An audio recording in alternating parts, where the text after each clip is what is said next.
पूर्व मुख्यमंत्री और विपक्ष के नेता देवेंद्र फडणवीस जी ने घोषणा की थी कि दिवाली के बाद पटाखे फोड़ेंगे। हमें लगता है कि पटाखे भीग गए और आवाज़ नहीं कर पाए। एक माहौल खड़ा किया गया कि नवाब मलिक के बम ब्लास्ट के आरोपियों से संबंध हैं। मैं देवेंद्र जी, आप 1999 में इस शहर में शायद पहली बार आए विधायक बन के, और 62 साल के जीवन में इस शहर में आपसे पहले दिवंगत मुंडे साहब भी नेता थे जो दाऊद से लोगों को जोड़ते रहे। हम जब मंत्री थे उस वक्त भी दाऊद को लेकर मुंडे साहब के बहुत सारे भाषण विधानसभा में होते रहे। लेकिन इस 62 साल के जीवन में या लोक प्रतिनिधि बनने के 26 साल जीवन में इस तरह के आरोप कभी भी हम पर कोई लगा नहीं पाया। आज एक जगह को लेके आपने कुछ कागजात लोगों के सामने रखे,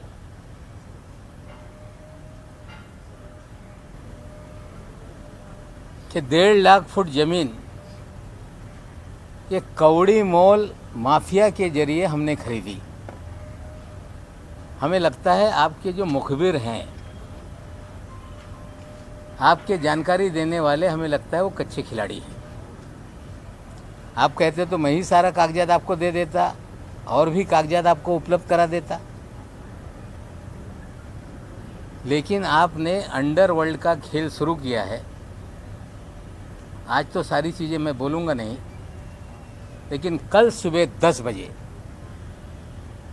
देवेंद्र जी का अंडरवर्ल्ड का क्या खेल है इस महाराष्ट्र में, और देवेंद्र जी ने मुख्यमंत्री रहते हुए किस तरह से अंडरवर्ल्ड के जरिए पूरे शहर को हॉस्टेज बना रखा था, कल सुबह 10 बजे उसकी जानकारी देंगे। लेकिन आरोप लगाया गया कि हमने 1.5 लाख फुट जमीन खरीद ली कौड़ी मोल में। देवेंद्र जी ने कहा कि जाली किराएदार उसमें बनाए गए। आप सभी जाकर देख लें, वो 1.5 लाख फुट ज़मीन पर एक मदीनतुल आमान नाम की कोऑपरेटिव हाउसिंग सोसाइटी है, जो 1984 में वहाँ इमारत बनी, गोवाला कंपाउंड के नाम से जानी जाती है, जिसमें मुनीरा पटेल ने रस्सीवाला को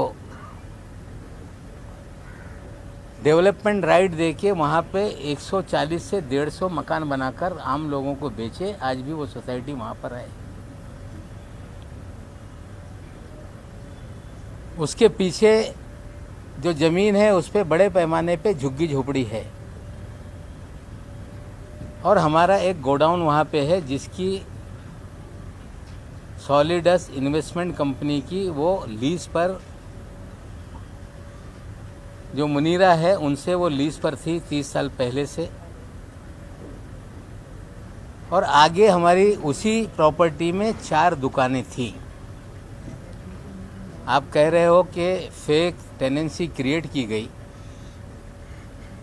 बहुत सारे पत्रकार होंगे, जब 1996 में शिवसेना भारतीय जनता पार्टी की सरकार थी, और हमें लगता है शायद 9 नवंबर का ही वो दिन था, और महाराष्ट्र में एक चौंकाने वाला नतीजा आया था जब नवाब मलिक शिवसेना भारतीय जनता पार्टी की सरकार में पहली बार उपचुनाव जीता था, और उस चुनाव का कार्यालय उसी गोवा वाली बिल्डिंग में था, और जश्न भी वहीं मनाया गया था। 96 के आप जाकर मेरे कार्यालय के चुनाव के डॉक्यूमेंट निकाल लेंगे तो वहीं से हमने चुनाव लड़ा था। हम किराएदार वहाँ पे थे। जो मुनीरा पलम्बर है उन्होंने वहाँ पे झोपड़पट्टी थी, मदीनतुल आमान नाम की सोसाइटी थी और उन्होंने हमसे संपर्क किया कि हम आपके पास जो गोडाउन है उसकी ओनरशिप हम या पूरी ओनरशिप देना चाहते हैं। हमने उनसे ओनरशिप ली। उनका जो पावर ऑफ अटॉर्नी था सलीम पटेल, उससे हमने रजिस्ट्री की। वो सारे कागजात उपलब्ध हैं। किराएदार के नाते उस समय जो स्टैम्प ड्यूटी थी, जो कीमत थी, हमने अदा की। वो सरकारी दस्तावेज में उपलब्ध हैं। हमने मालकिन से ली। अगर वो किसी को कहती है कि ये मेरा पावर ऑफ अटॉर्नी है, उससे आप पूरा आपका जो भी व्यवहार है वो पूरा कर लो, तो हमने वो पूरा करने का काम किया। देवेंद्र जी ने बढ़ा चढ़ा के बम ब्लास्ट का उल्लेख करने का काम किया। सरदार वली खान का उल्लेख करने का काम किया। शायद देवेंद्र जी को उनके मुखबिर बता नहीं पाए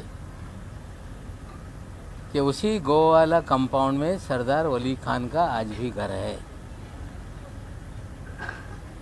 पिछले 70 सालों से उसी गोवाला कंपाउंड में सरदार वली खान के जो पिताजी थे, वो गोवा वाला परिवार के एक वॉचमैन की तरह वहाँ पर काम करते थे।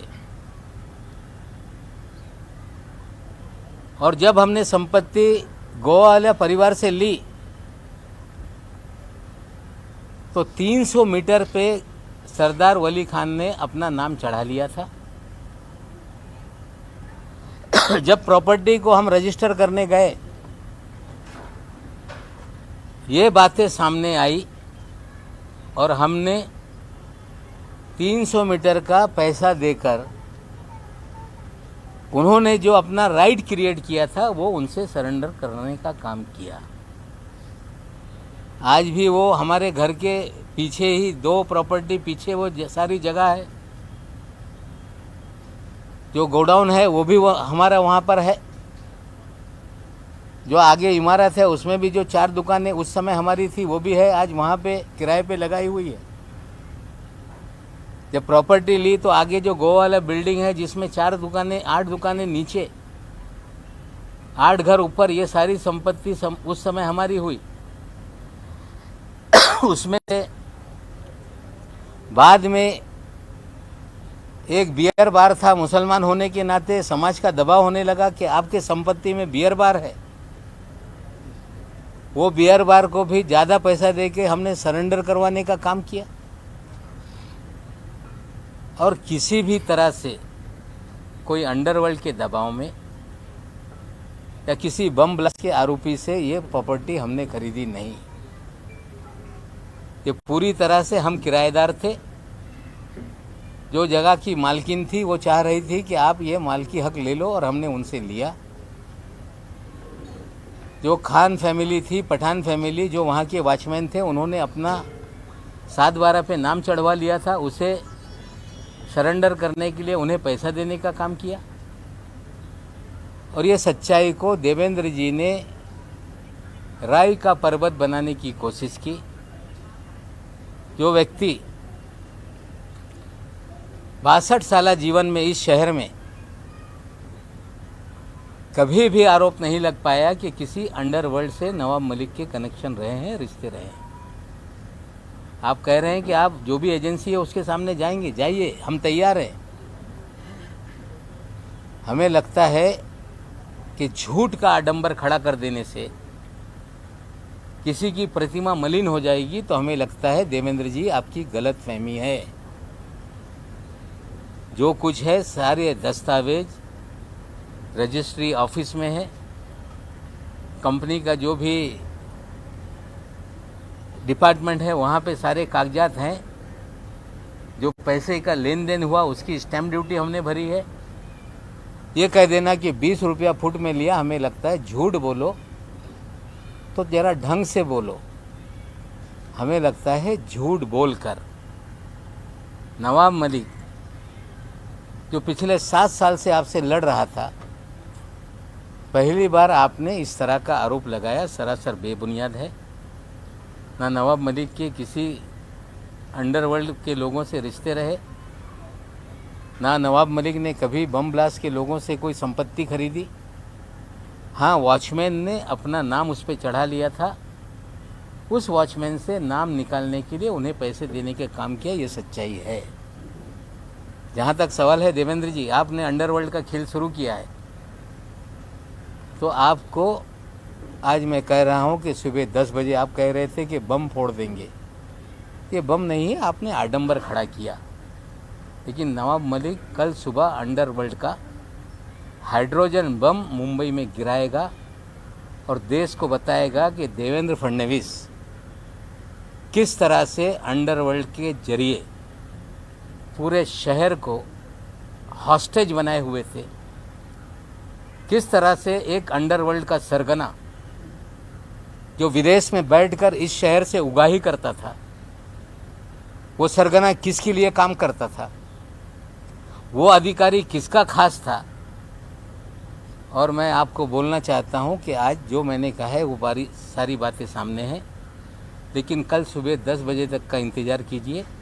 बम तो फूटा नहीं, लेकिन हाइड्रोजन बम कल सुबह 10 बजे गिरे।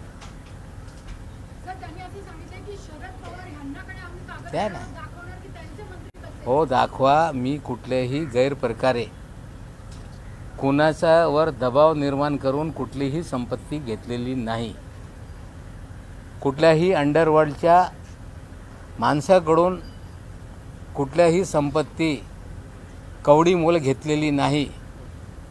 भाडे करू असताना मालकी हक साठी जे पैसे त्या मालकींनी मागितले ते पैसे आम्ही दिले। वॉचमॅननी स्वतःचा नाव चढून घेतला होता, त्या वॉचमॅनला नाव काढण्यासाठी आम्ही पैसे दिलेले आहे। याच्यात माझ्या कुठल्याही अंडरवर्ल्डशी कुठलाही संबंध राहिलेला नाही। मी कवडी मोल जमीन कुठेही घेतलेली नाही। या उलट या मुंबई शहरामध्ये देवेंद्रजीचे जवळची लोक प्लॉट हडप करण्याचे धंदे कुठल्या अधिकाऱ्याच्या माध्यमातून करत होते आणि कुठला आंतरराष्ट्रीय डॉन जो विदेशातून भारतात आला होता तो कुणासाठी काम करत होता याची माहिती उद्या सकाळी 10 वाजता देऊ। सरदार शाह अली खान आणि दुसरा सलीम पटेल ही दोन जणी नावं घेतली। सरदार शाह अली खान आणि सलीम पटेल यांचे संबंध तुमच्याशी जोडलेले आहेत, त्या संदर्भात तुमचं काय? नहीं, सरदार खान जो है सरदार वली खान याचे वडील जी प्रॉपर्टी गोवावाल्याची आहे त्याचे वॉचमॅन होते।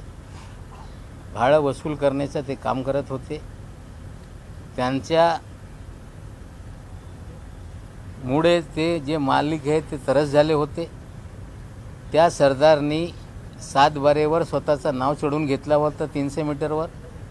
जेव्हा मालकींनी आम्हाला विकलं तेव्हा त्याचं नाव रिफ्लेक्ट झाल्यामुळे त्यांना आम्ही पैसे दिलेले, हे सत्य परिस्थिती आहे। आणि सलीम पटेल ह्या गोवावाल्याचे पॉवर ऑफ अटॉर्नी होते आणि ज्या मालकनी पॉवर ऑफ अटॉर्नी यांच्याकडून व्यवहार करून घ्या त्यांनी सांगितल्यामुळे हे सगळे व्यवहार म्हणजे भाडे करू असताना मालकी हक घेण्याचं काम आम्ही केलेलं आहे। सर, एक सवाल ये है, 2005 में ऐसा आरोप ये है कि 2005 में जब 20 लाख रुपए का फ्लैट आता तो 30 लाख रुपए में इतनी सारी जमीन कैसे आपने ली? ये वहाँ झोपड़पट्टी है, आप जाके देख लें। वहाँ पे 140 फ्लैट बने हुए हैं, आप जाके देख लें।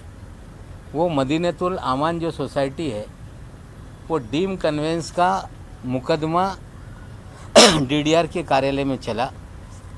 उन्हें हम कार आउट करके हमारी जो गोडाउन है उसका रास्ता छोड़ के उन्हें हम मालकी हक पे देने के लिए तैयार थे। मदीनतुल आमान के जो सोसाइटी के लोग हैं वो जो गोडाउन हमारा है, हमारी मालकी का है, हमारा किराए का पहले था, या जो आगे हमारी दुकानें हैं वो सब हमारी संपत्ति है, इस तरह का उन्होंने विवाद किया। उसका भी ऑर्डर डीडीआर के कार्यालय से 2019 में ही हो गया है। ये ज़मीन 3 लाख फुट नहीं, इस ज़मीन पे ऑलरेडी 140 मकान बने हुए हैं। इस ज़मीन के अधिकांश हिस्से पे झुग्गी झोपड़ी में लोग रहते हैं, उसमें जो गोडाउन का पोर्शन है या आगे की एक छोटी सी 8 दुकान 8 मकान की इमारत है, उतनी ही अभी चीज़ें हैं। उसमें भी 6 दुकानें हमारे पास हैं, जो पहले से 4 दुकानें थी। बाद में एक शराब खाना हमने खाली करा के लिया। उसके बाद 2 किराएदार जो पहले मंजिले में रहते थे, उन्होंने भी टेनेंसी सरेंडर की, वो भी हम लोगों ने ली है। और पूरे ट्रांसपेरेंट तरीके से जो भी चीज़ें हमने की। लेकिन देवेंद्र जी, कोई भी नेता आप सीधे बम ब्लास्ट, दाऊद, इस तरह से नाम जोड़ के आप मेरी प्रतिमा मलिन करने का काम कर रहे हैं। आपने कल भी पहले प्रेस कॉन्फ्रेंस में आपने कहा था कि नवाब मलिक के दामाद के घर से गांजा बरामद हुआ। मेरी बिटिया आपको कल नोटिस भेज रही है। आरोप लगा के आप माफ़ी नहीं मांगते। उम्मीद करते हैं इस लड़ाई में आप माफ़ी नहीं मांगेंगे, लड़ाई जारी रखेंगे। नाही NIA-कडे द्या किंवा CBI-कडे द्या, जे काही चौकशी आहे, कुठल्याही चौकशीला मी तयार आहे। जे आज मी बोलतो ते सगळं जे घटनाक्रम आहे ते तसंच झालेलं आहे। NIA करतील, CBI करतील। त्यांना वाटत असेल की नवाब मलिक हे घाबरणार, पण नवाब मलिक घाबरणार नाही।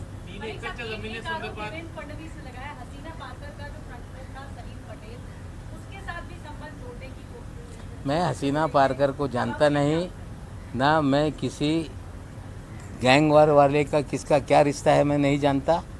Salim Patel as a power of attorney जो गोवा वाले परिवार के थे, उन्होंने गोवा वाले परिवार के लोगों ने हमें उनके ज़रिए ही आप ये रजिस्ट्री करके लो। मालकी हक, किराएदार हम पहले से थे और मालकाना हक हमने लिया है। जो एक कहानी रचने की काम की जा रही है, हमें लगता है जांच कोई भी एजेंसी कर ले, हम किसी से डरने वाले नहीं। लेकिन कल सुबह 10 बजे जो हम बताएंगे, शायद उसका इंतजार देवेंद्र जी को होना चाहिए।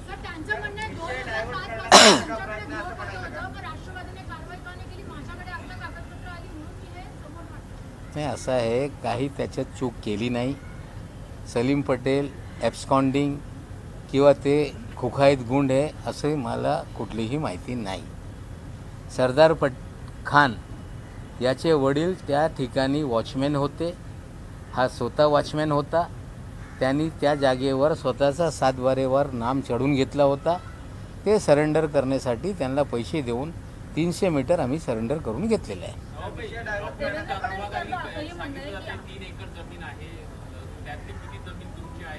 हे बघा, असं 3 एकर असं बोलून चालत नाही। त्याच्यावर मदीनातुल आमान नावाची एक सोसायटी आहे, त्या 84 मध्ये 140 पेक्षा जास्त फ्लॅट तिथे आहे। ती सोसायटी आज तिकडे कार्यरत आहे। त्या सोसायटीचा आमचा डीम कन्व्हेन्ससाठी वाद झाला। 99 साली त्याच्यावर आम्ही त्यांना डीम कन्व्हेन्स करून तो सगळा भाग द्यायला तयार होतो। त्यांचं म्हणणं होता की गोडाऊन पण आम्हाला पाहिजे, सगळं संपत्ती आमची आहे। ते वाद घालल्यामुळे ते त्यांच्या विरोधात निकाल गेला। ते हायकोर्ट जाऊ शकत आहे। पण जी सोसायटी आहे त्यांना मालकी हक्कानी, जे त्यांना विकासकांनी हे सोसायटी बनवून दिलेली याआधी या गोवावाला कुटुंबियांनी डेव्हलपमेंट राईट त्यांना दिला होता। ते संपूर्ण जागा त्यांना आम्ही डीम कन्व्हेन्स देण्याची आमची तयारी पहिलेपासून होती आणि आज पण आहे। रावभाई, सलीम पटेल आणि सरदार वली खान यांचा बॉम्बस्फोटाची संबंध याची आपल्याला कल्पना होती का? असं आहे की सरदार पटेल हे बॉम्बस्फोटचा आरोपी आहे, जगाला माहीत आहे। पण तो तिकडे राहत होता, त्याचा बाप तिकडे वॉचमॅन होता। जर त्यांनी 7 बारेवर स्वतःचं नाव चढून घेतलं आहे, मग आमचा टायटल दुरुस्त करण्यासाठी त्यांनी पैसे मागितले। जी किंमत ठरवली ती जागा आमच्या पोझिशनमध्ये होती। त्यांच्या मालकीवर त्यांनी नाव चढून घेतला होता वॉचमॅन असताना। ते आम्ही त्याला पैसे देऊन ती मालकी आम्ही घेतलेली आहे। असा कुठलाही कायदा नाही। जर तसा कायदा असेल तर त्यांनी कारवाई करावी। फडणवीस यांनी म्हटलेलं आहे की आज जी प्रॉपर्टी त्यांनी नाव घेतलेलं आहे त्याच्या संदर्भात अंडरवर्ल्डशी कनेक्शन आहे, पण तुमच्या इतर काही प्रॉपर्टी आहेत 4 त्याच्या असं बघा, असं आहे, आणखीन एक विषय ते वारंवार ते बोलत राहत आहे। माझ्या मुलांनी बँड्रा इथे मोहम्मद अली आणि त्याची बहीण त्याच्याकडून घर घेतला 4.5 कोटी रुपयाचा. त्या काळामध्ये ही बातमी छापून आली की मोहम्मद अली खान याच्याकडून नवाब मलिकच्या मुलांनी घर खरेदी केलेलं आहे. ते घर सगळे कायदेशीर कारवाई करून ते घर आम्ही खरेदी केला, पैसे दिले, स्टॅम्प ड्युटी भरला. आणि ते काही लोक सांगत होते तो आतंकवादी आहे. आता त्याच्या नवेद नावाचा पोरगा जो काँग्रेसच्या युवकांचा अध्यक्ष होता, त्याची बहीण ही एक बँकमध्ये काम करत होती. त्या लोकांनी घर विकलं आणि ते घर आम्ही जेव्हा खरेदी केलेलं आहे तेव्हाच ही बातमी काही लोकांनी छापली होती. आज मी बोलू इच्छितो, मोहम्मद अली खान यांचं निधन झालेलं आहे. मोहम्मद अली यांच्यावर एक मर्डरचा आरोप होता. नंतरच्या काळामध्ये त्या मर्डरमधून त्याला ॲक्विटल झाला आणि त्याच्याकडून मी काही संपत्ती खरेदी केली नाही.